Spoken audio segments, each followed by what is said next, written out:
Hi guys, what's poppin'?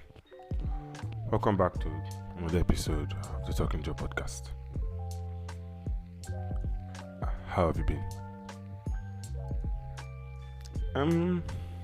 It's been a couple of days,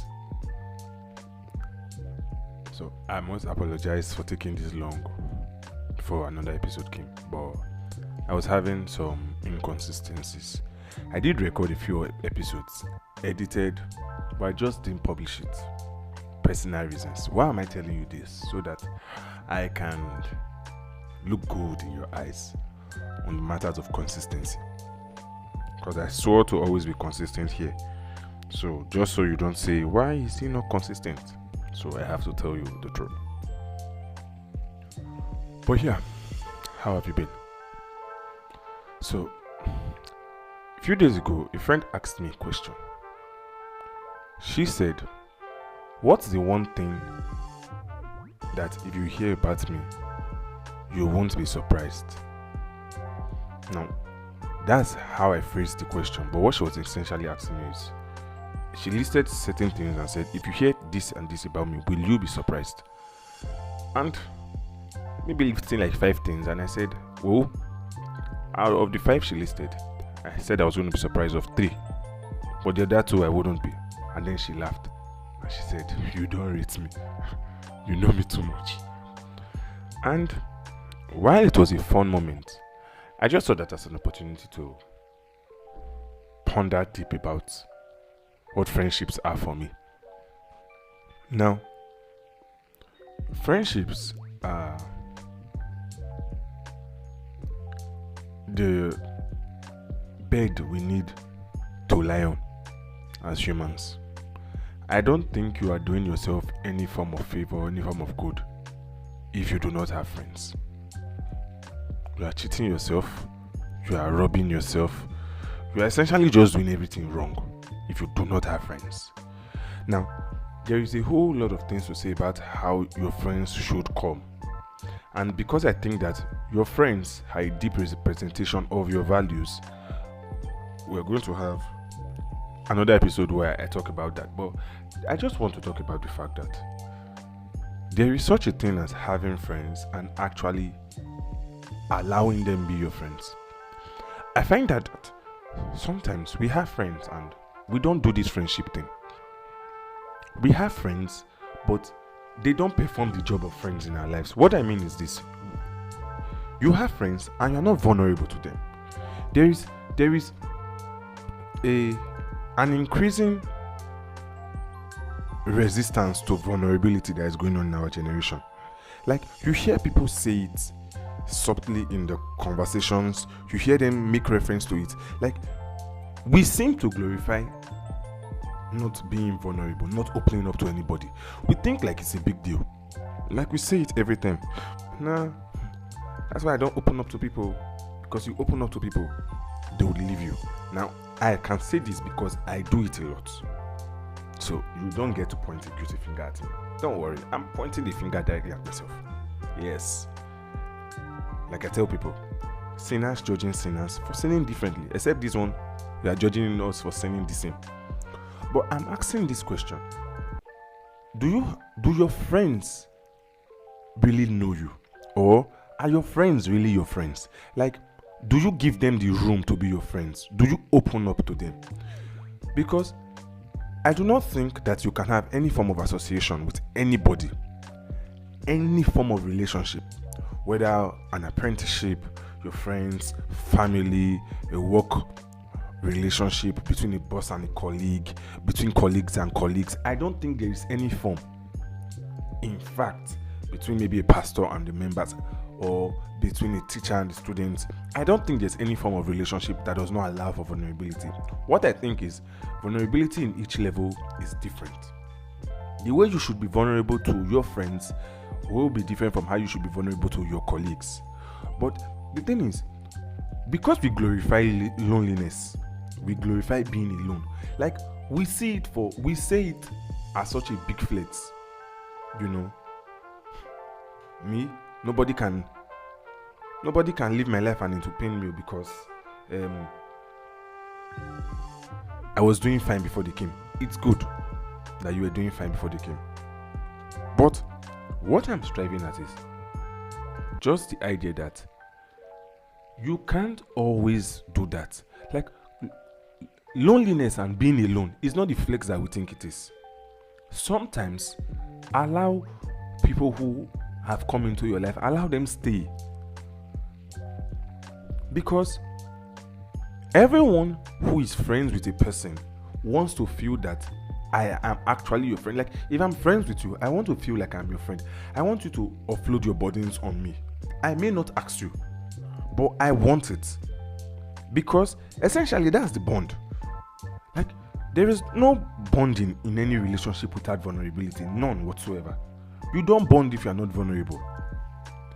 Imagine being friends with someone and having to be unsure of any single thing in their life. Like, there is no one thing that you can be certain that this person can do.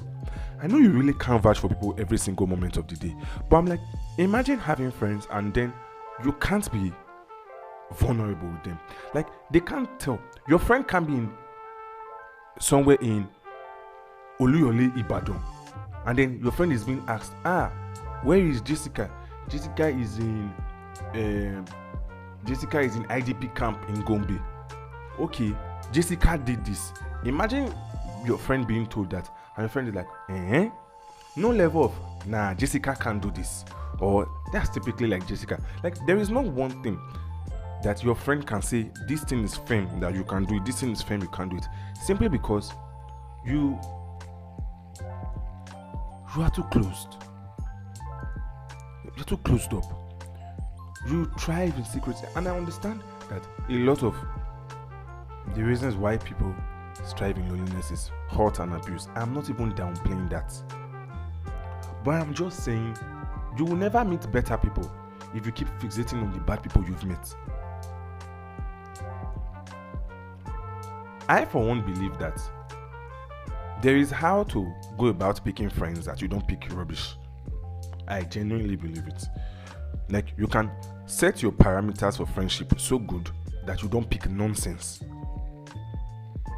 But when you've picked and you are sure you've picked properly, let them know you. Like, let your friends know you. Open up. Like, that whole thing where we do glorifying loneliness. And I say glorifying because we make it seem like it's such a big flex. I strive alone, I work alone, nobody really knows me. That thing is not what we think it is. What it is actually is that it's a combination. If I can use that word, it's a combination of ideas that are wrong. It's a combination of ideas that are wrong. Like, everything about it is so wrong. Because one, it's that you think that you can't do life alone, and you really can't. No one has ever succeeded at anything great in life single-handedly. No one. None. David had a Jonathan. Moses had an Aaron. Jesus had his disciples. You have people, but do they know you? This is like a thing because I am finding out that I used to say a lot that I still do say it, but I'm picking friends, or I'm my friend picking stage, and I'm picking some people, very good people, and I see how much they care, how much they want me to offload on them. And so I'm gradually learning it, and I'm finding out that it's much more easier to have someone who you don't necessarily have to tell everything. Because the truth is, what loneliness does is it leaves you in isolation, and you are never better in isolation. Like, I remember reading up a research. So a herd of zebras were. So an experiment was carried out on a herd of zebras, and zebras have this white and black coloration on their skin, their bodies rather. So what the researchers did, or scientists did, was they picked one of all the zebras and they labeled it in red, painted the white in red, and let it go with the head. And they found that after repeating this process 3 to 4 more times, as many times as possible, 3-4 times, then they repeated again, was that one painted zebra always died. Because somehow he ended up in isolation. And the predators found out that this one that is painted felt different, and so they pounced on him. Or is it just the whole thing of where you have wild animals who see maybe a flock of sheep and then they find one astray? No matter how brave that animal is, he won't attack a herd because he knows that they thrive better in groups. He will find the one in isolation. Explains why this popular song that's trending everywhere by Chandler Moore. Know what I'm talking about? So you get what I'm saying. In the song, Chandler Moore says he lives in 99 to find one. And I get it as a popular Christian phrase. No Christian is. But there's a reason why he's finding one. When he finds one, what does he do? Add them back to the 99 to make 100. Because you don't do so much. You can't achieve so much in isolation. You are at risk.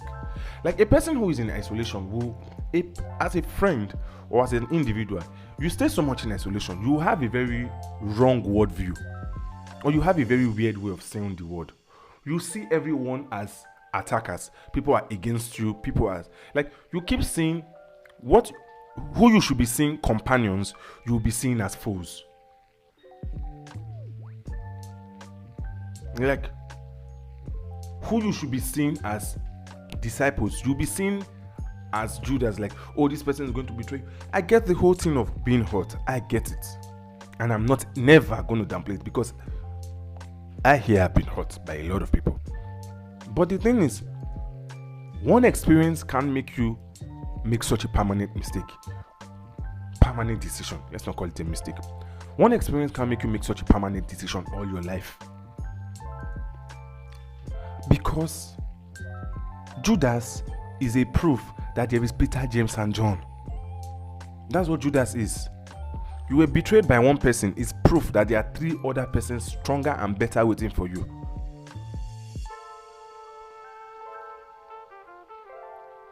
Because hurt people hurt people. So the person who hurt you in the past was probably hurt himself.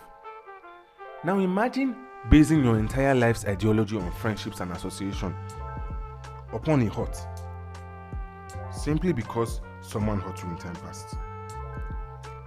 I don't know, but it reeks off as making a permanent decision off of something that shouldn't even be. Open up to love. Be vulnerable. Let people know you. You've started the journey. You might as well just give them the opportunity to know you completely. You won't die. As much as it looks like you will, you won't. On this journey of life, we will meet better people. Better ones than we did when we started. Nothing is much more surer than that. But as sure as it is that we will meet better people, it's also so sure that we are going to meet some Judas, some people who are going to take our vulnerability and ride to hell with it. But let's ask ourselves the question, which is more important? Meeting a person who is going to love me for me and help me be a better person, or meeting someone who's probably going to pass their own misbelief on me? It's Talking Joe. See you on the next episode. Bye.